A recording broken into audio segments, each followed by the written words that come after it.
Focus of the day. Hello students, सब सभी का स्वागत है एनालिस्टाइज के यूट्यूब चैनल पे। तो सिप्रस को ऑफेंडर्स जो हैं, जो टैक्स ऑफेंडर्स हैं, वो एक टैक्स हेवन की तरह यूज़ करते हैं। रिसेंट स्टडी में आया है कैसे इन्वेस्टर्स यूज़ करते हैं। डबल टैक्सेशन अवॉइडेंस एग्रीमेंट क्या है, भारत सिप्रस के बीच में 2016 में बेसिकली रिवाइज हुआ था ये, वो क्या है, इन्वेस्टर्स कैसे सिप्रस को यूज़ कर लेते हैं एक टैक्स हेवन की तरह। इसके अलावा भारत ऐसे कौन से मेजर्स ले सकता है जो टैक्स हेवन जो सिप्रस है इसका करेक्ट यूज़ किया जा सके, टैक्स बचाया जा सके। Then we have our today's prelims and the main practice question. So let's start. Why news? Recently, Cyprus Confidential एक comprehensive offshore investigation था जिसमें लगभग 3.6 मिलियन डॉक्यूमेंट्स इंग्लिश और ग्रीक में इनको एक्चुअली एड्रेस किया गया था, देखा गया था। इसने अनवील किया एक डिटेल पेपर था कंपनीज का जो कि सिप्रस में रहते हैं। इसमें कोलैबोरेशन था international consortium of investigation journalist का, जिसमें 270 से ज़्यादा जर्नलिस्ट और 60 से ज़्यादा मीडिया आउटलेट थे 55 कंट्रीज़ के। डॉक्यूमेंट ने 6 ऑफशोर सर्विस प्रोवाइडर्स जो थे सिप्रस में, वहाँ से ये ऑब्टेन किया गया था। इसमें ये देखा गया जो इंडियन इन्वेस्टर्स थे जो सिप्रोइड सिटीजनशिप ले लेते हैं गोल्डन पासपोर्ट स्कीम के थ्रू, ये वो एंटिटीज़ थे जो प्रोमिनेंट बिजनेस चला रहे थे सिप्रस के फॉरबिडेबल टैक्स रिजाइम में, खासकर कि ईस्टर्न मेडिटेरेनियन में। तो ये भारत के लिए बहुत इंपॉर्टेंट है। तो how do investors use Cyprus as a tax haven? So the thing is, Cyprus basically money laundering के लिए यूज होता है। यहाँ पे जो कंपनीज हैं वो शेल कंपनीज बनाती हैं। शेल कंपनीज बेसिकली एक खोखले कंपनीज होते हैं जो केवल बाहर से वर्क करते हैं, जो केवल ऑन पेपर वर्क करते हैं, बट रियलिटी में उनमें कोई भी वर्क नहीं होता है। तो सिप्रस में बैंकिंग सीक्रेसी है, ये इंफॉर्मेशन जनरली एक्सचेंज नहीं करता फाइनेंशियल अकाउंट्स की दूसरी कंट्रीज के साथ। तो ये एक बेनिफिट मिल जाता है, इन्वेस्टर्स को बेनिफिट मिल जाता है कि वो अपने एसेट्स को छुपा सकता है अथॉरिटीज से, क्रेडिटर्स से। फर्दर मोर ये यहाँ बहुत सारे पॉलिटिक्स है, पॉलिसी मेकिंग है, स्ट्रैटेजिक डोनेशंस है, लॉबिंग प्रैक्टिसेस हैं। So these are the things जो इसको एक टैक्स हेवन बनाते हैं। डबल टैक्सेशन अवॉइडेंस क्या है? ये एक टैक्स ट्रीटी होती है 2 या 2 से ज़्यादा कंट्रीज में, जैसे भारत ने बेसिकली इंक्लूडिंग इंडिया। सो ये इस तरीके से डिजाइन किया गया है कि जो टैक्स पेयर हैं उनको 2 बार टैक्स ना लगे सेम इनकम पर। जहां पे सोर्स कंट्री है वहीं पर दोबारा रेसिडेंस कंट्री जहां है वहां। तो ये एक टैक्स अवॉइडेंस है। For example, this is India and that is Cyprus.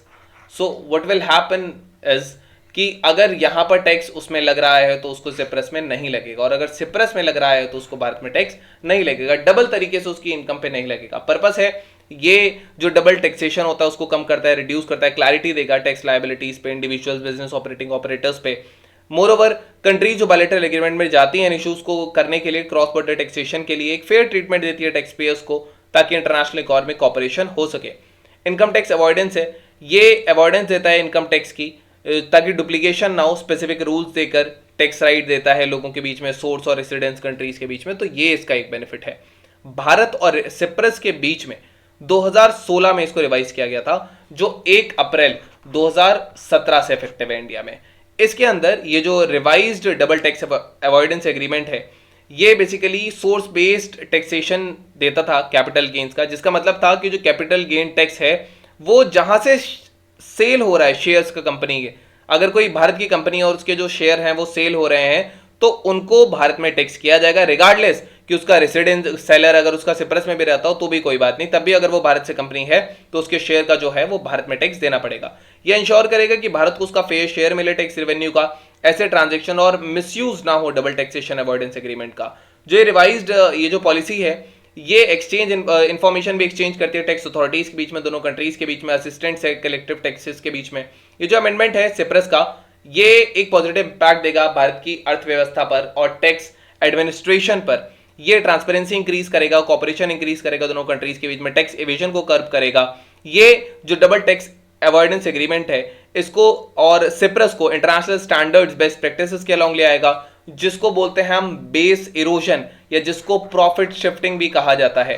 तो ये इसको कर्ब करने में हेल्प करेगा। इसके अलावा ये जो प्रोजेक्ट था, ये जो बेस इरोजन प्रॉफिट शिफ्टिंग था, इसको organisation for economic cooperation and development, जो OECD कंट्रीज हैं और G20 कंट्रीज ने बेसिकली इसको इनिशिएट किया था। ये जो प्रोजेक्ट है इसका एम है कि मल्टीनेशनल एंटरप्राइजेस को प्रॉफिट शिफ्ट करने से लो टैक्स ज्यूरिडिक्शन या जो टैक्स हेवन से, जैसे सिप्रस से जहां कम टैक्स लगता है, वहां पहुंचने से इसको कम किया जाए। अब कैसे इन्वेस्टर्स करते हैं, तो हमने देखा कि सिप्रस जो है वो बेसिकली इंफॉर्मेशन शेयर नहीं करता है। इसके अलावा खासकर जो बड़ी बात है वो शेल कंपनीज का वहां बनाना होता है, जो ऑपरेशन तो नहीं करती हैं, अंदर से खोखली होती हैं, बट ऑन पेपर ये हमेशा दिखता रहता है कि ये कंपनीज वर्क कर रही है, तो यहाँ पे टैक्स जो है वो नहीं लग पाता है। ये एक प्रॉब्लम है। तो अब है कि कैसे जो है भारत वो सिप्रस जो टैक्स हेवन है इसको कैसे कर्व करने में हेल्प कर सकता है।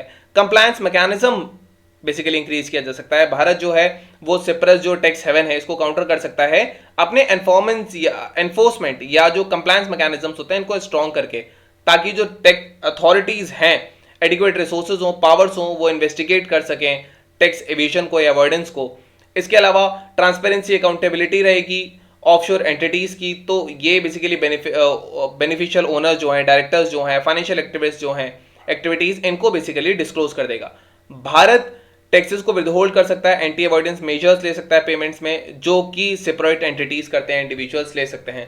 इसके अलावा बहुत रोबस्ट लेजिस्लेशन लगाए जा सकते हैं, जैसे भारत एक ब्रॉड तरीके से रोबस्ट लॉज लगा सकता है, इसमें स्कोप बढ़ाया जा सकता है, लॉज कवर किए जा सकते हैं, इफेक्टिव इंप्लीमेंटेशन हो, मॉनिटरिंग हो effective, these are the things.